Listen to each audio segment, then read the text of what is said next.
ओम गुरु ब्रह्मा गुरुर्विष्णु गुरुर्देवो महेश्वरः गुरु साक्षात् परं ब्रह्म तस्मै श्री गुरवे नमः। गुरवे सर्वलोकानां विषजे भवरोगिणां निधये सर्वविद्यानां दक्षिणामूर्तये नमः। श्रुतिस्मृतिपुराणानाम् आलयं करुणालयं नमामि भगवत्पाद शङ्करं लोकशङ्करम्।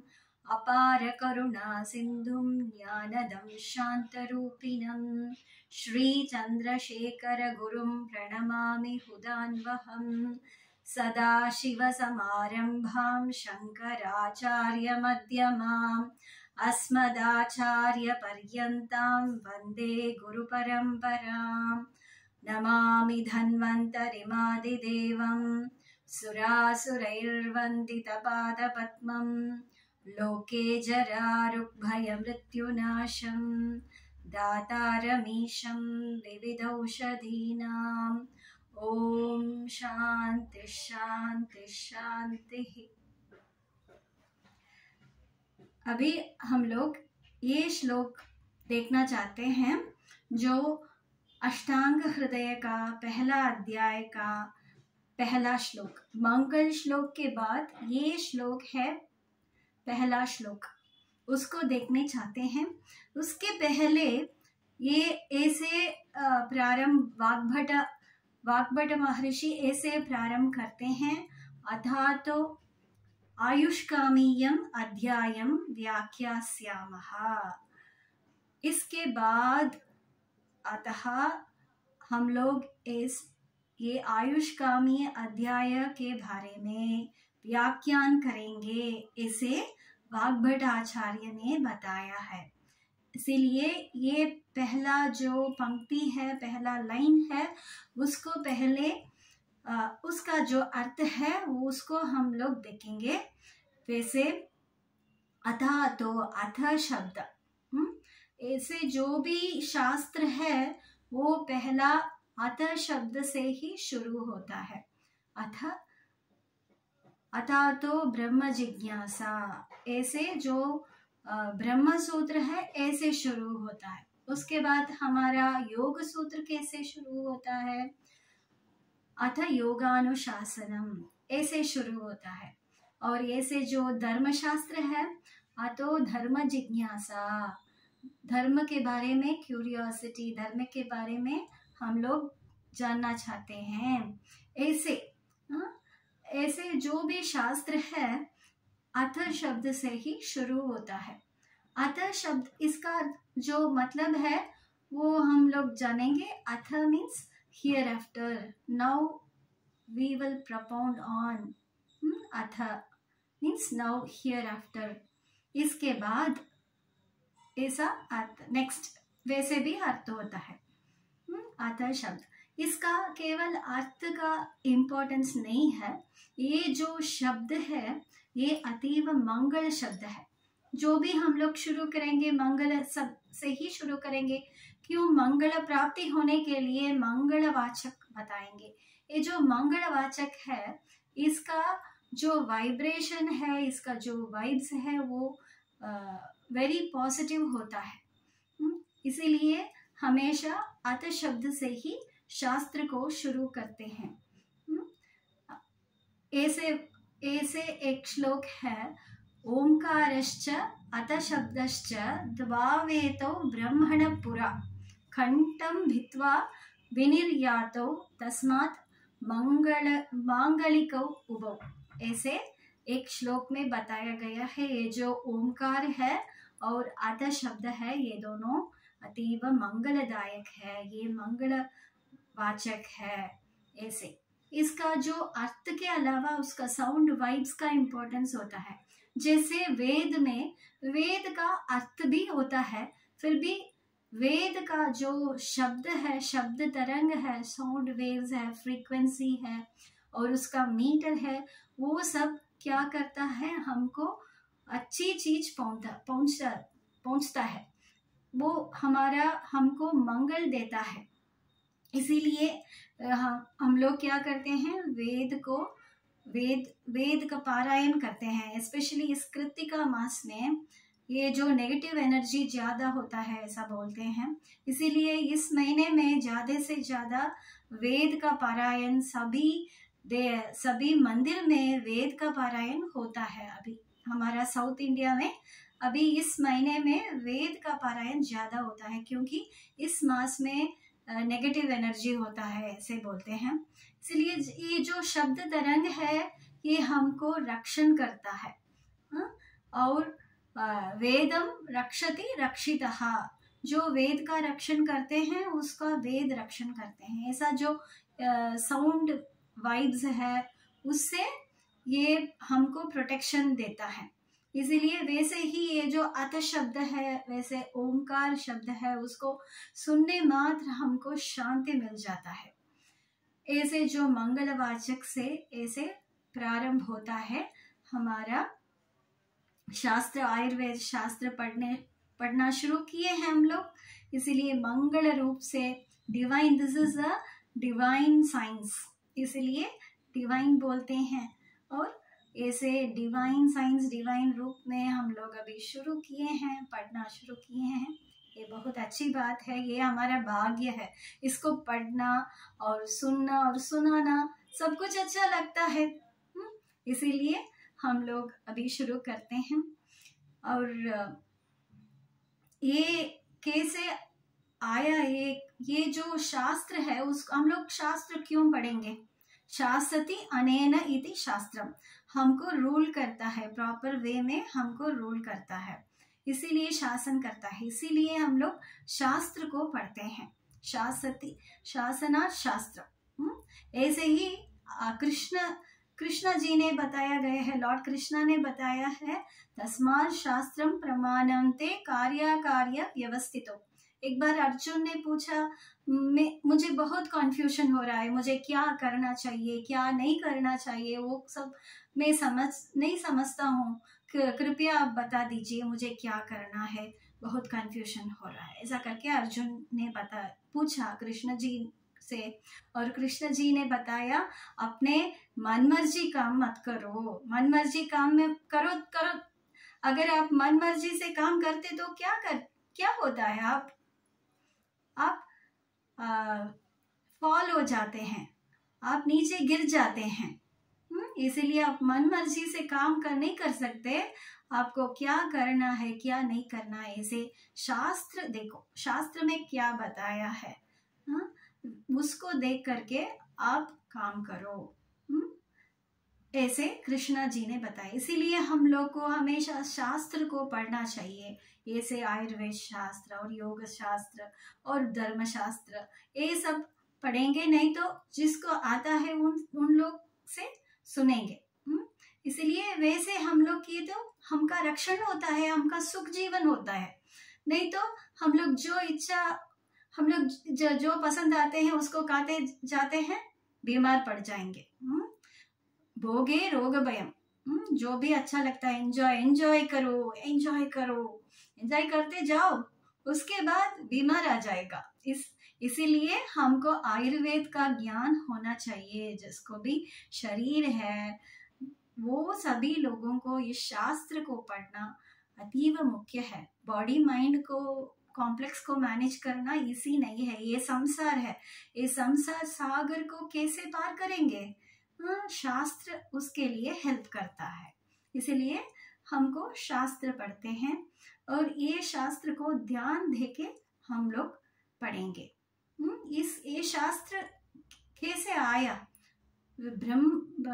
ईश्वर का आज्ञा के अनुसार ब्रह्मा जी ने शास्त्रों को ऋषि मुनियों को दे दिया, और ऋषि मुनियों देवलोक से ये शास्त्र को लेके मनुष्य लोग, हमारा मृत्यु लोग आके हमको ये शास्त्र दे दिया। कैसे? पुण्यम आयुर्वेदम पुनर्वसुः दत्तवान षड्भ्यः शिष्येभ्यः सर्वभूतानुकंपया, सर्वभूत का दया के द्वारा। ये क्या करता है? भूत लोग, मनुष्य लोग ऐसे इतना दुख अनुभव करते हैं, इतना संसार में डूबे रहते हैं, बहुत कष्ट अनुभव करते हैं करके वे लोग क्या किए, देवलोक में जाके ये शास्त्र को जानकारी लेके उसके बाद मनुष्य लोग को आके इसका ज्ञान ये जो अत्रि महर्षि है वो षड शिष्य को दे दिया, और वो लोग अपने अपने ग्रंथों करके वो लोग मनुष्यों को दे दिया। उसका शिष्य पर गुरु शिष्य परंपरा से हम लोग का आए हैं ये अद्भुत शास्त्र आयुर्वेद। जो भी हम लोग लेते हैं यहाँ भूलोक से ही लेते हैं, जो भी देते हैं हम लोग यही देते हैं। हम लोग केवल एक चैनल है, एक इंस्ट्रूमेंट है, वो चैनल बनना चाहिए। हमारे पास कुछ नहीं है, हम लोग केवल यहाँ से लेते हैं। जैसे मेरा जो टीचर्स हैं वेणुगोपाल महोदय जी, स्वामीनाथन सर और महादेवन सर, ये लोग हमारा प्रोफेसर्स हैं। वो लोग कुछ ज्ञान दिए और उसका वितरण करना हमारा काम है। वैसे आप लोग भी सुन के दूसरे लोगों को अपना फ्रेंड्स और फैमिली से शेयर करो, यही वीडियो शेयर करो और आप ही बता के उनका जानकारी दे दो। उन लोगों को क्या हमारा काम है, सबको सुख रहना है और कोई भी दुख नहीं होना चाहिए। सर्वे भवन्तु सुखिनः, सर्वे सन्तु निरामया, सर्वे भद्राणि पश्यन्तु, माँ कश्चित् दुःखभाग् भवेत्। ये हमारा मोटिव है। इसीलिए ज्यादा से ज्यादा ये जैसे गंगा देवलोक से गंगा आया है, वैसे ये आयुर्वेद हमारा देवलोक से यहाँ मनुष्य लोक तक लेके आए हैं ये ऋषि मुनियों है। और हमको उन लोगों से एक ऋण है, एक कर्तव्य है। वो क्या है, वो लोग जो दिए हैं उनको पढ़ना हमारा काम है। देव ऋण, पितृ ऋण और आर्ष ऋण करके 3 प्रकार का ऋण के साथ ही हम लोग यहाँ भूलोक में आए हैं। उसके लिए देव ऋण कैसे पूरी हो जाता है, पूजन करने से पूरी हो जाता है। और पितृ ऋण, पितृ कार्य हमारा पूर्वजों पितृ कार्य करना है, वैसे उसका पूर्ण होता है। और आर्ष ऋण ऐसे जैसे ऋषि मुनियों ने दिया है वो शास्त्र को पढ़ने से उसका पूर्ण हो जाता है। और ये जो उसके बाद हम लोग देखेंगे सीधा, अभी टाइम हो गया इसीलिए सीधा हम लोग इसके अर्थ में पहुंच जाएंगे। ये जो था तो आयुष्कामीयम अध्यायम व्याख्यास्यामः। अथो मीन्स नेक्स्ट, सो अतः इति पंचमे विभक्ति आयुष्कामीयम पहला अध्याय। ये जो सूत्र स्थान में 30 अध्याय हैं और ये वाग्भटा का अष्टांग हृदय में 7 स्थान है, 7 स्थानस। उसमें पहला स्थान जो है वो सूत्र स्थान है, वो उसका उसमें 30 अध्याय है और उसमें पहला अध्याय है आयुष्कामीय अध्याय। उसमें जो पहला श्लोक हम लोग अभी देखेंगे क्या है, आयुष्कामीयम अध्याय। इसका मतलब क्या है, आयुः मीन्स ये जो जीवन है, ये बॉडी माइंड और आत्मा का संयोग है, इसका आयु कहते हैं। और आयुष्कामी, इस जीवन को कोई भी मरने के लिए नहीं इच्छा नहीं होता है। सभी लोगों को नेचुरली प्राकृतिक रूप से हमको जीना है, ऐसे ही एक आशा उत्पत्ति होता है, उसका नाम आयुष्काम। सभी लोगों को होना चाहिए, होता ही है, वो जो है आयुष्कामीयम। इस आयुष अतीव हमको ज्यादा पसंद है। क्यों पसंद है, इससे ही हम लोग ये धर्म अर्थ सुख का साधन है, इसीलिए ये आयु हमको बहुत पसंद है। आयुष्कामीयम अध्यायम, ये अध्याय को व्याख्यान करेंगे। इति हस्माहुः, इट मीन्स है ना, ऐसा अर्थ है उसका। स्माहुः, आहुः मीन्स ऐसे बताया है कि किसने बताया, अत्रिपुत्रादिका मुनि, अत्रिपुत्र मुनियों ऐसे बताया है। आयुष अथातो आयुष्कामीयम अध्यायम व्याख्यास्यामः इति हस्माहुः आत्रेयादयोर महर्षयः। और ये श्लोक का प्रारंभ है, पहला श्लोक का, आयुः कामयमानेन धर्मार्थ सुख साधनम आयुर्वेद उपदेशेषु विधेयः परमादरः। आयुः कामयम अनेन, आयुः कामयम बहुत प्रिय होता है। क्यों प्रिय होता है? धर्म अनेन, इसीलिए प्रिय होता है। किस लिए? धर्मार्थ सुख साधनम, धर्म एक आदमी का पुरुषार्थ होता है, धर्म अर्थ काम मोक्ष। इसको साधन करने के लिए ये आयु, ये जो शरीर और मन और आत्मा, इसका जो संबंध होता है, ये अतीव हमको आवश्यक है। ये हमारा हेल्थ अच्छा है तो ही हम लोग क्या कर सकते हैं, योग आदि साधन करके, भक्ति साधन करके हम लोग मोक्ष प्राप्त कर सकते हैं। वैसे ही बॉडी अच्छा है, आयु हेल्थ अच्छा है तो ही हम लोग भोग भी कर सकते हैं, कुछ एंजॉय करना है तो भी हमको शरीर आवश्यक है। धर्म, कुछ अच्छा काम करना, वे धर्म करना तो भी हमको शरीर आवश्यक है।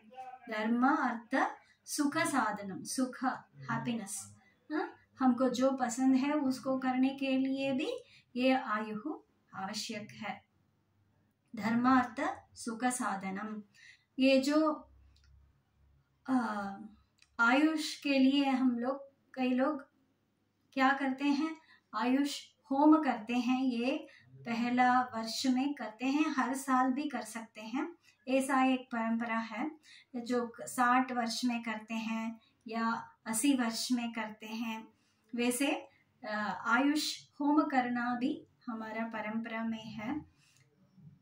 जो क्यों करते हैं, सब आयुष काम के लिए ही, आयुष को वर्धन करना, आयु को बढ़ाना, ऐसा करके पूर्ण आयु हेल्थी जीने के लिए ऐसे हम लोग आयु को ज़्यादा से ज़्यादा पसंद करते हैं। और यही इसका मतलब है, आयुष कामयम अनेन धर्मार्थ सुख साधनम आयुर्वेद उपदेशेषु विधेयः परमादरः। आयुर्वेद का जो उपदेश है उसमें ज़्यादा से ज़्यादा आदर देके, ध्यान देके, श्रद्धा देके हमको पढ़ना चाहिए, ऐसा है। और केवल श्रद्धा विश्वास होना चाहिए, जो आयुर्वेद में बताया है उसको जानना चाहिए, पहले जानना चाहिए और उसको फॉलो करना चाहिए। ऐसे केवल ज्ञान से कोई मतलब नहीं होता है, जानना चाहिए, उसमें बिलीफ और कॉन्फिडेंस और श्रद्धा ये सब चाहिए। और केवल श्रद्धा और बिलीफ मात्र काफ़ी नहीं है, उसके बाद उसको फॉलो भी करना है, उसमें विश्वास भी होना है, उसको ध्यान से करना पड़ेगा। ये बहुत इम्पोर्टेंट है। ऐसे हमारा यस्व्यासा में एक कहावत लिखते हैं, बी एंड मेक। पहले बी, हमको आचरण करना है, उसके बाद आचरण में दूसरों को स्थापित करना चाहिए। ऐसे आचरण करना अतीव बहुत मुश्किल है, जानना तो आसान है, परंतु जो भी हमको धीरे धीरे से हम जो भी हमको कर सकते हैं वो सब करना चाहिए। जैसे आयुर्वेद में दिनचर्या बताया गया है, ऋतुचर्या बताया गया है, वो सब हम लोग जान लेंगे। उसमें क्या है, पहले ब्राह्मे मुहूर्ते उत्तिष्ठेत, पहले सुबह ब्रह्म मुहूर्त में उठना चाहिए। इसको पहले हम लोग आचरण में लाएंगे। वो वैसे ही धीरे धीरे से हमको पूरा आचरण में लेके आ सकते हैं और सुख जीवन हम लोग को जी सकते हैं। मैं बहुत कोशिश करती हूँ उसको आचरण में लाने के लिए, बहुत कोशिश किया। अभी तक थोड़ा सा कुछ परसेंट 25-30 और कुछ परसेंट मैंने फॉलो किया है, इसलिए थोड़ा सा कॉन्फिडेंस भी है। जो बहुत सारे विषय बताया गया है, अगर हम लोग फॉलो करते तो मैक्सिमम अच्छा हम लोग फॉलो करते ही हैं ये, जैसे जल्दी उठना और एक्सरसाइज करना, आहार को नियमित करना, मिताहार करना, वो सब हम लोग फॉलो करते ही हैं। वैसे ही एटलीस्ट एक ऑप्टिमम हेल्थ हम लोग प्राप्त करते हैं। अगर ज़्यादा फॉलो करेंगे तो ज़्यादा सुख मिलेगा, इसलिए कभी कभी बीमार भी पड़ जाते हैं ना, क्यों हम लोग फॉलो नहीं करते, इसीलिए इसको फॉलो करना, जीवन में लेके आना। क्यों ये सब शास्त्र बताया गया है, वो उसको फिर से हम लोग को स्मरण में लेके आना, मोक्ष प्राप्ति के लिए, सुख के लिए। अभी कुछ सुख मिलता है हम लोग को, सुख दुख मिलता है। अभी शाश्वत सुखम वो कैसे मिल सकता है, मोक्ष प्राप्ति से ही मिल सकता है।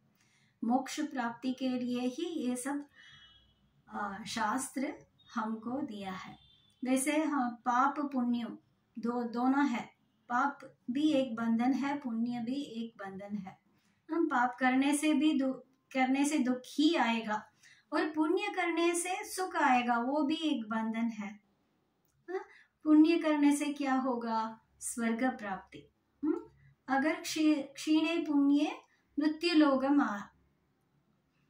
लोग में आ जाता है। अगर पुण्य एक मणि जैसे है, अगर पुण्य नष्ट हो गया तो फिर से यहाँ मृत्यु लोक में आना और पुण्य को संपादन करना वैसे होता है। और अगर हम लोग शास्त्र को, योग साधन करेंगे तो ये पुण्य पाप को दोनों को नष्ट करके हम लोग को मोक्ष प्राप्ति होता है। जैसे कृष्णा जी ने बताया भगवद गीता में, बुद्धि युक्तौ जहाति उभे सुकृत दुष्कृते। बुद्धि जिसका इंटेलिजेंस है वो क्या करेगा, सुकृत गुड अच्छा काम को भी छोड़ देता है, बुरा काम को भी छोड़ देता है। वैसे करने से ही हमको फ्रीडम मिलता है। उसके लिए क्या करना, हम लोग जब तक शरीर है तब तक बिना काम रह नहीं सकते। इसीलिए कृष्ण क्या कहता है, आप जो भी काम करते हैं मेरा शरण में उसको दे दो, उसका जो फल है, फल प्राप्ति में आप इच्छा मत रखना, फल प्राप्ति को मुझे अर्पण कर दीजिए। इसीलिए आपको पुण्य भी नहीं बचेगा, पाप भी नहीं बचेगा। हमेशा हमको एक ही मार्ग है, वो जो ये है ईश्वर का शरण है। उसको कर करके हम लोग धीरे धीरे से साधन करके हम लोग मोक्ष प्राप्ति तक पहुंचेंगे, इसमें कोई संदेह नहीं है। और आगे अग्र में वीडियोस में हम लोग और आगे श्लोक को देखेंगे। अभी धन्यवाद, फिर मिलेंगे।